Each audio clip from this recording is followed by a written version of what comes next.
Mazhab Hanafi, Imam Abu Hanifah. Siapa itu Abu Hanifah? Ya kan? Mazhabnya Imam Malik. Siapa Imam Malik?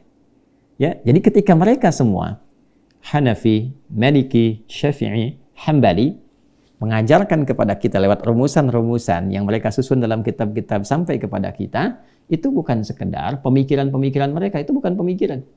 Ya, tapi itu akumulasi dari semua informasi yang mereka terima dan dengan kepakaran mereka pahami, disampaikan kepada kita, lalu dipraktekkan oleh kita menjadi bagian dari konteks kita menunaikan ibadah kepada Allah Subhanahu wa Ta'ala. Jadi itulah yang menjaga cara kita beribadah sesuai dengan sanad ilmunya dan sampai kepada Nabi. Ya, jadi kalau kita belajar tentang cara sholat, cara puasa, cara haji, nggak akan keluar dari tuntunan mereka tadi, karena semua yang kita pelajari tersambung ke mereka, dan semua yang mereka dapatkan tersambung ke Rasulullah SAW. Kalau kita gali semuanya tuh. Itulah manhaj, itulah madhab. Jadi madhab bisa jadi berbeda, karena cenderung memilih apa yang nyaman untuk kita praktekkan. Tapi pilihan itu bukan berdasarkan logika-logika seseorang atau keinginan pribadi seseorang, tetap diikat oleh paket hukum yang kita tidak bisa keluar darinya. Sepanjang itu sudah pokok, ya pakemnya sudah diatur. Nah, maka di sini Imam Abu Hanifah memberikan satu gambaran. Ya, ini populer sekali kaidahnya. Apa kata beliau? Ya kan? Ma jaa 'anillahi subhanahu wa ta'ala fa birra'si wal 'ainain. Semua yang datang dari Allah Subhanahu wa Ta'ala mesti patuh mutlak, akal mesti ikut, pandangan kita mesti ikut semuanya. Nggak ada di situ pikiran-pikiran kita untuk menyalahi dan sebagainya. Patuh aja, sempurna. Wa ma jaa an Rasulillahi sallallahu alaihi wasallam fasam'an wa ta'ata. Maka apa yang dijelaskan oleh Nabi dari apa yang telah Allah tetapkan itu Nabi jelaskan, maka dengar dan patuh. Wa ma jaa an sahabati Rasulillahi sallallahu alaihi wasallam aw anis sahabati ridwanullahi alaihim fatakhayyarna min aqwalihim wa lam nakhruj anhum. Apa yang dijelaskan oleh para sahabat dari keterangan Nabi sallallahu alaihi wasallam, ya, ketika mereka jelaskan itu, maka silahkan kita pilih sesuai ikhtiar kita, tapi jangan keluar dari pakem penjelasan mereka. Itu maksudnya. Jadi jangan bikin logika sendiri, ya kan? Ya, termasuk tentang nyusun saf misalnya, tentang siapa yang khutbah Jumat. Silahkan. Ini yang dari ayat ada turun nih. Sudah, ayatnya ada turun jelas, amalkan. Apa maksud ayat itu? Lihat keterangan Nabi. Praktek Nabi bagaimana? Sam'an wa ta'ah. Jadi kalau kata Nabi yang khutbah laki-laki, laki-laki. Ketika dihadirkan perempuan berarti menyalahi Nabi itu. Dan bermaksiat pada Nabi bahaya, gitu kan? Itu bahaya sekali. Baik, bagaimana cara nyusun saf? Nabi aturkan. Lalu sahabat memberikan penjelasan lebih terang kepada kita, ya, dari apa yang didapatkan dari Nabi. Nabi jelas kepada mereka, tapi kan kita nggak bisa mengakses Nabi. Maka dari sahabat kita mendapatkan, ya, dari mana kita kan nggak bisa langsung ke sahabat. Dapat kemudian tabi'in diteruskan sampai ke kita. Itulah yang disebut dengan sanad. Makanya Imam Muslim memulai dengan babul isnad dalam Sahih Muslimnya. Nah, setelah generasi sahabat ada tabi'in.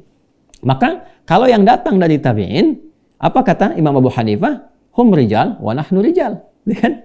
Mereka rijal, maksudnya apa? Rijal itu jamak dari kata rajul, artinya sosok yang sudah kuat. Kalau dalam bab ilmu, kuat, punya kemampuan menganalisis, punya kemampuan menyimpulkan, punya bekal ilmu yang sangat luar biasa, sehingga memahami dengan sempurna sesuai dengan kepakarannya dan bisa mengambil keputusan.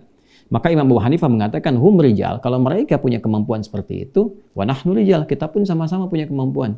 Tapi yang dimaksud itu, Abu Hanifah itu levelnya sama. Bukan beda level. Coba sekarang, dari pengertian kelompok misalnya, ini kan semua ulama menafsirkan demikian. Satu, Imam Abu Hanifah itu kan tabi'in. Beliau tuh berjumpa dengan sahabat Anas bin Malik radhiyallahu ta'ala anhu. Jadi beliau menilai level yang sama. Ya, dalam komunitasnya. Kalau mereka tabi'in, saya pun tabi'in, gitulah. Ya. Kalau mereka hafal Quran, saya pun hafal Quran. Kalau mereka paham fikih, saya pun paham fikih. Nah, ilmu yang mereka miliki, saya juga punya itu. Jadi levelnya setara di sini. Itu yang dimaksud hum rijal wa nahnu rijal. Jelas ya? Jadi ada kesetaraan dalam bab keilmuan, ada bab kesetaraan dalam satu generasi, ya kan? Nah, ini kalau mereka ditabi'in rijal, ya kan? Lantas kita yang bukan tabi'in misalnya, dan ilmunya bahkan jauh daripada itu, maka nggak pantas disebut rijal dalam bidang keilmuan. Mungkin hum rijal, ya, wa ana sobi. Ya, hum rijal, wa nahnu sibyan. Ya, mereka itu udah pakar, udah jauh ilmunya dan sebagainya. Kita itu masih meniti itu. Ya, seperti bayi masih merangkak, masih meniti. Maka nggak bisa kemudian level kita disamakan dengan mereka. Kalau mereka bisa berijtihad, mereka mujtahid mutlak, maka kita pengikut. Ya, karena itu dalam konteks yang sudah diatur, sudah pasti. Khutbah Jumat begini, nyusun sab begini, keterangan ulama mujtahidnya seperti ini, hadisnya jelas, ayatnya sangat terang sekali, maka kita yang nggak selevel dengan mereka, udah ikutin, pakemnya begitu. Nggak bisa dengan mengatakan, wah ini mazhabnya nggak boleh begitu. Ya kan? Wah, sesuai dengan pemikiran, kita nggak terbatas, yang ini menyalahi misalnya kesetaraan gender, itu kan pemikiran Anda. Ya kan? Dan setiap orang punya pikiran akan berbeda. Kalau agama ini dipraktikkan dengan pandangan masing-masing, maka ada berapa banyak versi yang akan didapatkan. Justru Allah memberikan rahmat kepada kita dengan sesuatu yang sudah terjaga, manhaj dan madhab untuk kita memilih yang sesuai kemudahan, tapi pakemnya telah diatur untuk menjaga ketertiban umat ini dalam menyembah Allah, dalam beribadah, sekaligus menjaga orisinalitas agama ini, sekaligus menunjukkan kebenaran Islam yang dengan itu berpeluang setiap hamba mengenal Allah lebih dekat dan berpotensi menjadi taat dan pulang dalam keadaan husnul khatimah. Jadi itulah manhaj, itulah madhab. Dalam konteks beragama, kita harus menempatkan dengan cara yang baik. Ya, kalau mau ditarik ke konteks yang lain sesuai kepakaran boleh-boleh saja. Misal, ya, saya ingin mengikuti madhabnya Pak Habibie dalam membuat pesawat, boleh. Kalimat itu boleh, karena Pak Habibie kan punya cara pandang, punya pilihan, kepakaran di bidang A. Anda pengen ikuti, boleh. Ya, madhab dalam pembuatan pesawat. Ya, khususnya misalnya tentang sayap pesawat dan sebagainya. Boleh aja, sesuai dengan bidangnya. Ya, tapi jangan Anda tempatkan misalnya, ya, mohon maaf, pandangan-pandangan ya Pak Habibie misalnya di tempat yang lain. Ya, misal Anda mau bikin handphone, lalu Anda katakan mau ikut mazhabnya Pak Habibie, ya nggak nyambung. Beliau itu bikin pesawat, yang handphone yang lain. Ya demikian, apalagi kalau ditarik dalam konteks beribadah, dalam konteks keagamaan. Ya, ada seorang hebat orasinya, bagus retorikanya dan sebagainya, tapi belum tentu memahami konstruksi hukum agama. Jangan tarik. Saya ikut mazhabnya beliau, cara berpikirnya nggak bisa dibawa untuk konteks memahami agama, karena beda. Ya, beda teman-teman sekalian. Hati-hati. Ya, hati-hati sekali lagi ya. Sepeda punya jaka sembung, beda bung. Gitu ya. Jadi ini nggak sama ya. Hati-hati, ini tidak sama. Karena itu jangan kita sekali-kali mengambil satu kesimpulan dengan logika yang melompat dan itu bisa berpotensi disalahpahami. Sudah pahamnya salah, salah memahami dan berpotensi juga orang salah kemudian karena mengikuti pemahaman yang keliru itu.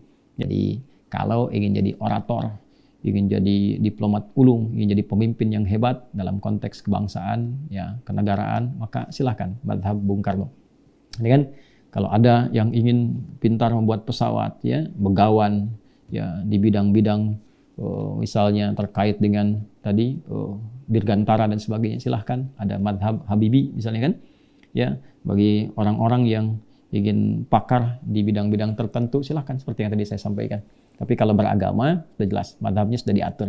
Ya, ada madhab Hambali, madhab Syafi'i, madhab Maliki, madhab Hanafi, yang semua itu disusun berdasarkan kepakaran-kepakaran, konstruksi yang jelas, pakem-pakem yang telah terukur, sekali lagi dengan hikmah, untuk menjaga kebenaran Islam, orisinalitas ajarannya, dan juga kesatuan dalam penghambaan kita kepada Allah Subhanahu wa Ta'ala. Dan puncaknya kita bersyukur tinggal di Indonesia, karena kita sebagai Muslim yang beriman merasa terjaga dengan undang-undang yang telah disepakati yang menjaga kita dalam konteks keutuhan beribadah kepada Allah Subhanahu wa Ta'ala. Subhanakallahumma bihamdika, asyhadu an la ilaha illa anta, nastaghfiruka wa natubu ilaik. Alhamdulillahirabbil alamin. Assalamualaikum warahmatullahi wabarakatuh.